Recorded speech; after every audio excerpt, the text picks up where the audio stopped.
Assalamualaikum warahmatullahi wabarakatuh. Perkenalkan, nama saya Purnawati dari kelas 7E Program Studi Pendidikan Guru Sekolah Dasar Fakultas Ilmu Pendidikan Universitas Hamzah Wadi. Baik, di video ini saya akan menjelaskan tentang pendidikan multikultural.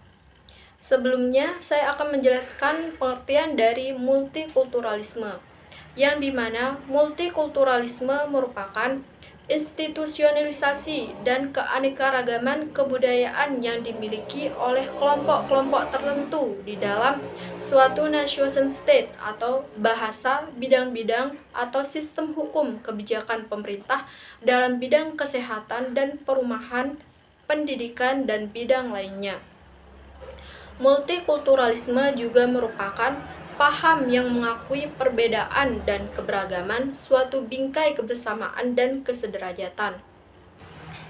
Dalam multikulturalisme, sebuah masyarakat mempunyai kebudayaan yang berlaku umum, yang mana coraknya seperti mosaik, di mana di dalam mosaik kebudayaan dan masyarakat-masyarakat yang lebih kecil juga tercakup, yang nantinya akan mendorong terwujudnya masyarakat yang lebih besar yang mempunyai kebudayaan seperti sebuah mosaik tersebut. Negara multikulturalisme, yaitu salah satunya negara Indonesia, yang dimana Indonesia harus antisipatif dan responsif terhadap fenomena heterogenitas kebudayaan dengan sikap arif dan bijak. Perbedaan yang selama ada di satu sisi telah menimbulkan dampak negatif berupa konflik yang melanda negara ini, yang salah satunya disebabkan heterogenitas dan diferensiasi sosial dalam masyarakat. Contohnya konflik antar suku Madura dan Dayak di Sumbas, Kalimantan Tengah.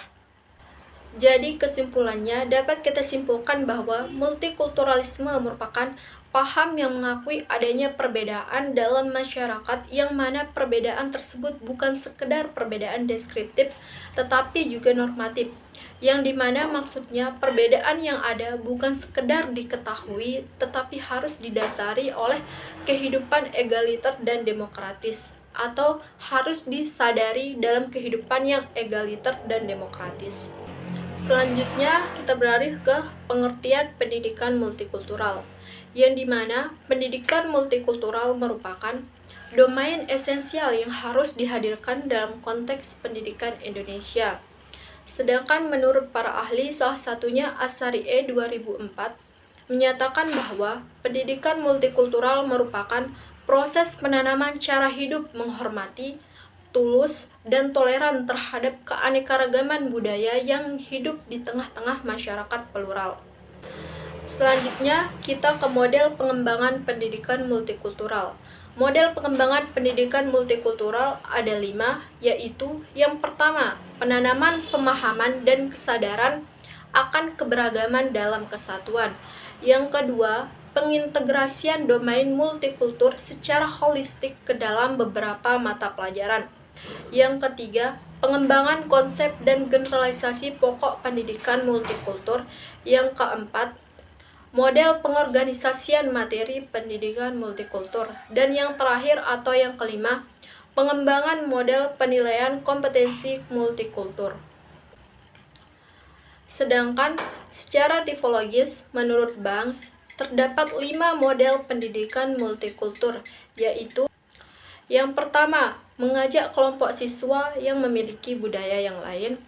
Yang kedua, hubungan manusia membantu siswa dalam melakukan percampuran antar kelompok. Yang ketiga, single group studies, yakni program-program yang mengajarkan hal-hal yang memajukan pluralisme tetapi tidak menekankan adanya stratifikasi sosial dalam masyarakat. Dan yang keempat, pendidikan multikultur melalui reformasi pendidikan yang menyediakan kurikulum serta materi pelajaran yang menekankan kepada adanya perbedaan siswa dalam bahasa yang keseluruhannya untuk memajukan pluralisme kebudayaan dan ekualitas sosial. Dan yang terakhir atau yang kelima, pendidikan multikultur yang sifatnya rekonstruksi sosial dengan tujuan menyatukan keberagaman dan menantang ketimpangan sosial yang ada dalam masyarakat. Sedangkan menurut Tilaar, Oliver, dan Stein, ada 6 konsep umum pengembangan multikultural, antara lain yang pertama, right to culture dan identitas budaya lokal sebagai manifestasi jawaban globalisasi.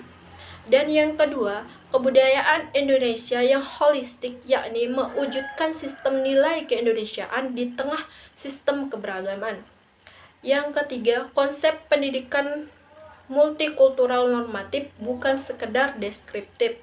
Dan yang keempat, pendidikan multikultur merupakan suatu rekonstruksi sosial. Dan yang kelima, pendidikan multikultur di Indonesia memerlukan pedagogik baru yang tidak hanya terbatas dalam pendidikan sekolah.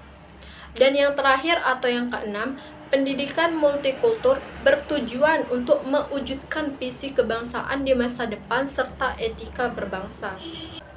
Selanjutnya kita beralih ke tujuan pendidikan multikultural, yang dimana tujuan pendidikan multikultural ada 3, yaitu yang pertama, meningkatkan konsep dan pemahaman diri. Yang kedua, meningkatkan sensitivitas terhadap orang lain dan masyarakat bangsa lainnya. Yang terakhir atau yang ketiga, berpikir terbuka saat dihadapkan masalah. Selanjutnya kita ke beberapa metode mengajar yang feasible yang digunakan dalam pendidikan multikultural, yaitu ada 4. Yang pertama adalah modeling, yang kedua trial dan error, yang ketiga always clarification technique, dan yang terakhir atau yang keempat ada conflict resolution.